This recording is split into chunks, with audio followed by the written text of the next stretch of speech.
there was something weird about her, didn't I? Answer me! How did you know she was gonna die? I told you I don't know! We are on episode 2 of season 3 of Tales from the Darkside. This one's called I Can't Help Saying Goodbye, and it's written by Jewel Selbo. Yep, it's another Jewel Selbo episode. She previously wrote Comet Watch, The Shrine, Grandma's Last Wish, and this one, just like all our other episodes, really stands out. I mean, you know a Jewel Selbo episode when you see one. Starts with a family. They're a bit loud, though not as loud as they were in Grandma's Last Wish. And they're always in a state of busyness and throwing out references so you can, relate to it. A mom will be like, "Oh, Timmy, did you forget to pick up Bob from school today?" And he goes, "No, I didn't. Actually, did you remember to get the car waxed?" "No, I didn't remember to get the car waxed. Do you remember to vacuum the downstairs?" "Hey, did you remember to pet the dog?" It's always a bunch of supposedly homey references, so you really feel like, oh yeah, when I was growing up, I also had to pick up my brother from school. I also had to buy my girlfriend a present. She constantly does this, and she starts the episode like this as well. It's quite unfunny, and I've seen her do this in every single episode that she does. She always starts it this way. It just has a family that has a bunch of people running in and out, yelling about the chores that they're going to do for the day. This one at least does have a plot that verges on creepy, I guess you could say. So the main character is a little girl by the name of Karen. She's actually played by Allison Sweeney. Allison Sweeney when she was 10 years old. She's most known for being in Days of Our Lives. But I knew her when she hosted The Biggest Loser, which she hosted from 2007 to 2015, the weight loss show. So after the family runs around and does chores for 5 minutes, Karen places her hands on her mother's face and tells her goodbye. Bye, Mommy. Bye.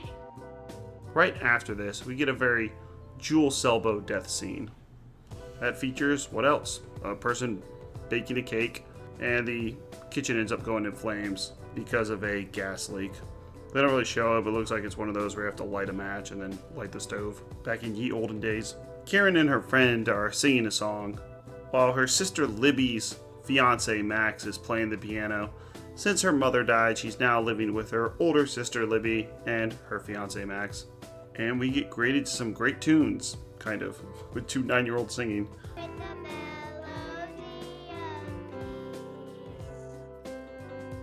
And then Karen once again tells her friend to say goodbye, just like she did with her mother. And what happens? Well, I'm not exactly sure what happens, but her friend steps outside and somehow breaks her neck. So I thought at first she was hit by a car, but I guess she fell down and broke her neck, stumbled on the stoop. I don't know. But anyways, her friend dies. And considering she said goodbye by placing her hands on her friend's face just like she did with her mother, Libby and her fiance Max are starting to catch on and start blaming her for these deaths. But then Karen is able to turn this around, and we get an obvious reference to the Twilight Zone episode A Good Life, where now, instead of blaming her for these deaths, they're actually scared that Karen herself can kill people, so they start just giving her whatever they want. You've been a good boy, Karen. Would you like a popsicle? Oh my God. You can make people die. You answer me! I'm gonna make some coffee. Karen, do you want some juice? A soda, maybe? Have a soda? Sure you can. Sure you can. Anything you like. Right, Libby? Huh? You're a bad man. You're a very bad man. It's good what you've done to Dan. It's real good. It was swell. It was just swell. Give Karen her soda and treats so she doesn't send you out into the cornfield. So really, this girl Karen cannot actually kill people.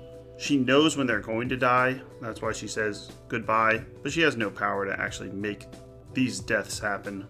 And when Max passes away due to his asthma, her sister of course blames it on Karen again. And she comes up with a solution to this problem of this little girl. And it does leave you on, I wouldn't say a cliffhanger, but I think they should have solved it a little better. Essentially, she's going to take her swimming, which Karen has always asked to go swimming. But she has a little surprise for her. She's filling this inner tube up with sand, supposedly to probably just throw it on her and make her drown. But Karen sees this coming. The episode just kind of ends there. I think they should have added a few minutes, like if she has the ability to see her own death, even though she's a little girl, would she be able to prevent it? It seems like the answer to that is yes. I feel like they should have concluded it with Karen pulling one on the mother and escaping. It's trying to end on a sad note, but I think it's a little unsatisfying. So I think I'm going to give I Can't Help Saying Goodbye a 4 out of 10. It's close to a 5. I really don't like the beginning. Jewel Selville's at her worst when she not only does the teleplay, but also writes the entire story. Since this is based on a story by Anne McKenzie, and the story is solid enough, but the execution just isn't the best.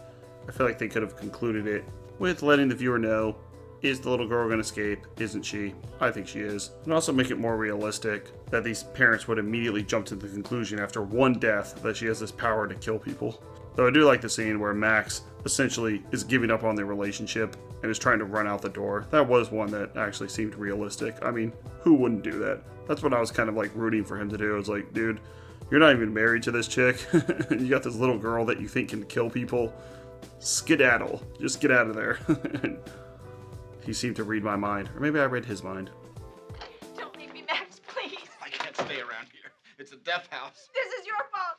Say you won't say goodbye to him. No, I'm leaving, see? You won't see me around anymore, okay? Tell him you won't say goodbye to him. I'm out of here. Where's my inhaler? So it's not the worst. It's average. I think the idea is decent. It's very similar to the Twilight Zone episode. It's a good life, but the performance by Alison Sweeney is actually really good. I typically dislike kids in movies because I think they tend to overact and squeal a lot. She actually is very somber as this little girl the entire time and plays it well and convincingly. So you can see she actually, even at the age of 9 or 10, had above average acting skills, and that's why she's successful to this day. Next up is episode 3 of season 3. 3-3, The Bitterest Pill. That features another little kid, in this case a boy who's being mistreated by his parents, but don't worry, a scientist is going to give him the bitterest pill that increases his brain power. Check out our playlist for all episodes of Fear Itself, Monsters, Black Mirror, Cowboy Bebop, Pet Shop of Horrors, and of course Tales from the Darkside.